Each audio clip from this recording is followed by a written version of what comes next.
আসসালামু আলাইকুম। আশা করি সবাই ভালো আছেন। তো আজকের এই ভিডিওতে আমি আপনাকে দেখাবো কিভাবে আপনারা মোবাইল দিয়ে weblendsbd.com এ অ্যাকাউন্টটা ক্রিয়েট করবেন। প্রথমে আপনি আপনার মোবাইল ফোনের গুগল ক্রোম ব্রাউজারে চলে যাবেন।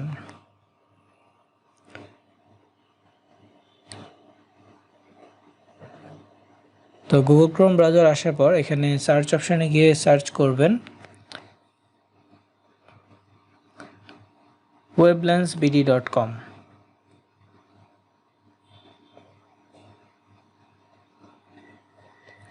weblendsbd.com এটা লিখে সার্চ করবেন একসাথে। সার্চ করার কিছুক্ষণের পরে দেখবেন যে এমন একটা ইন্টারফেস আসছে। আমি মোবাইল ভার্সন করে নিই। ওকে, এমন একটা ইন্টারফেস আপনার সামনে আসবে। তো এই ইন্টারফেসে উপরে 3 লাইন পাচ্ছেন, 3 লাইনে ক্লিক করবেন। এখানে হচ্ছে যে লগ ইন রেজিস্ট্রেশন অপশানটা পাচ্ছেন, লগ ইন রেজিস্ট্রেশনে ক্লিক করলেই হবে।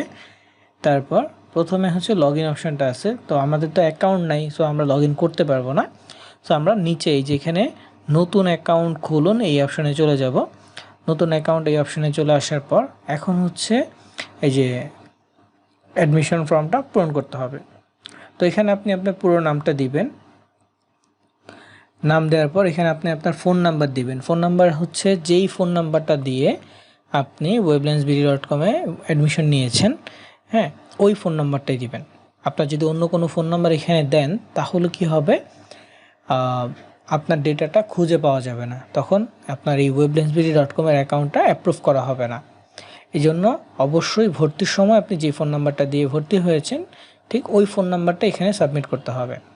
এরপর হচ্ছে আপনি আপনার একটা ইমেল অ্যাড্রেস এখানে দিবেন। তারপর এই অ্যাকাউন্টে লগ ইন করার জন্য পাসওয়ার্ডটা দিবেন। ইমেল অ্যাড্রেস আর পাসওয়ার্ডটা হচ্ছে পরবর্তীতে এই weblendsbd.com অ্যাকাউন্টে লগ ইন করার জন্য ব্যবহার করতে হবে। তারপর হচ্ছে কোর্স নির্বাচন করুন। এখানে অনেকগুলো কোর্স আছে, এখান থেকে আপনারা অবশ্যই অ্যাডভান্স সিপিএ মার্কেটিং এই কোর্সটা সিলেক্ট করবেন, অন্যগুলো করার দরকার নেই। এরপর এখানে আপনি আপনার ঠিকানা দেবেন। আমি পূরণ করে একটু দেখাচ্ছি।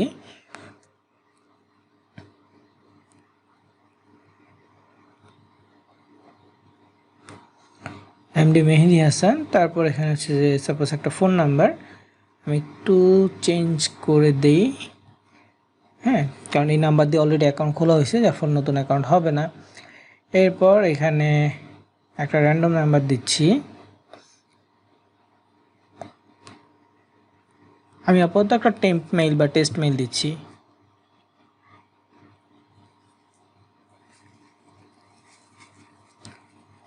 অবশ্যই আপনারা আপনাদের ভ্যালিড জিমেল দিবেন, যেটা দিয়ে আপনি লগ ইন করতে পারবেন বা যেটা আমরা অ্যাপ্রুভ করব। যদি ডিফারেন্ট বা টেম্প মেইল টাইপের হয় তাহলে আমরা অ্যাপ্রুভ করব না। সো অবশ্যই ভ্যালিড দিবেন। তারপর হচ্ছে পাসওয়ার্ড দিবেন। পাসওয়ার্ডটা অবশ্যই আপনি মনে রাখতে হবে, ভুলে গেলে পরে আপনি লগ ইন করতে পারবেন না। সো আমি পাসওয়ার্ড দিচ্ছি এরকম।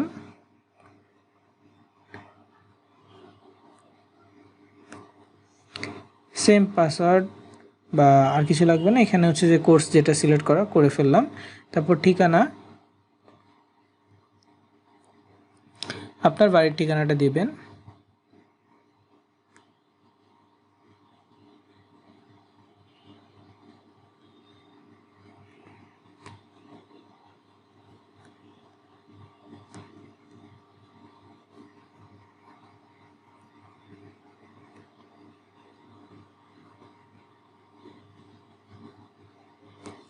তো আমি এখানে আমার মানে ঠিকানাটা দিলাম। দেওয়ার পর এখানে আবেদন জমা দিন এমন একটা অপশান আসবে।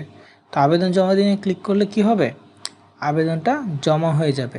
এরপর 24 ঘন্টা সময় নিব বা আমরা এখান থেকে অ্যাপ্রুভ করে দিলে তারপর আপনি আপনার অ্যাকাউন্টে লগ ইন করতে পারবেন। নর্মালি 24 ঘন্টা সময়ের মধ্যে আমরা চেষ্টা করি এটা অ্যাপ্রুভ করে দেওয়ার জন্য। ডেটা চেক করি, যার যার ডেটা ম্যাচ করবে তাদেরকে আমরা অ্যাপ্রুভ করে দিব। সো এইখানে হচ্ছে ওয়েট করতে হবে। অ্যাপ্রুভ হয়ে গেলে কিভাবে লগ ইন করবেন, এই অ্যাপ্রুভ হয়ে গেলে এখানে আপনি 3 লাইনে ক্লিক করবেন, লগ ইনে যাবেন। তারপর আপনি আপনার মেইল আর পাসওয়ার্ড দিয়ে লগ ইন করতে পারবেন। আপনার মেইল আর পাসওয়ার্ডটা সঠিকভাবে দিবেন, লগ ইন হয়ে যাবে। লগ ইন হয়ে যাওয়ার পর এইখানে আপনি আপনার ড্যাশবোর্ড দেখতে পারবেন। ড্যাশবোর্ড থেকে একটু নিচে গেলে ক্লাসের কোনো নোটিশ থাকলে সেই নোটিশটা এখানে দেখতে পারবেন। ক্লাসের ভিডিওসগুলো নোটিশগুলো যে সিলেক্ট করার পর যে নোটিশ নিচে, তারপর ক্লাসের ভিডিওর জন্য ক্লাস ভিডিওতে ক্লিক করবেন, ক্লাস ভিডিও আসবে, নিচে গেলে ক্লাস ভিডিও দেখতে পারবেন। যখন যে কয়টা ক্লাস হবে প্রত্যেকটা ক্লাসের ভিডিও আপনি এখানে পেয়ে যাবেন। ক্লাস 1 থেকে শুরু করে সবগুলো ক্লাসের ভিডিও এখানে যুক্ত হবে। তারপর আপনি আপনার প্রোফাইল দেখতে পারবেন। ইভেন আপনার যে সাপোর্টটা প্রয়োজন হবে, সাপোর্টের জন্য আপনি যে লাইভ সাপোর্ট এখানে ক্লিক করবেন। এখানে ক্লিক করলে সরাসরি আমাদের হোয়াটসঅ্যাপ ওপেন হয়ে যাবে। সেখানে আপনি আপনার নাম, ব্যাচ নাম্বার বলে সাপোর্ট নিতে পারবেন, ঠিক আছে। আর আপনার ব্যাচ নাম্বার আপনার হোয়াটসঅ্যাপ গ্রুপে আছে, সেই গ্রুপের নাম্বারটাই হচ্ছে আপনার ব্যাচ নাম্বার। সো এই ছিল টপিক। আমি ভিডিওটা অফ করব। ধন্যবাদ সবাইকে।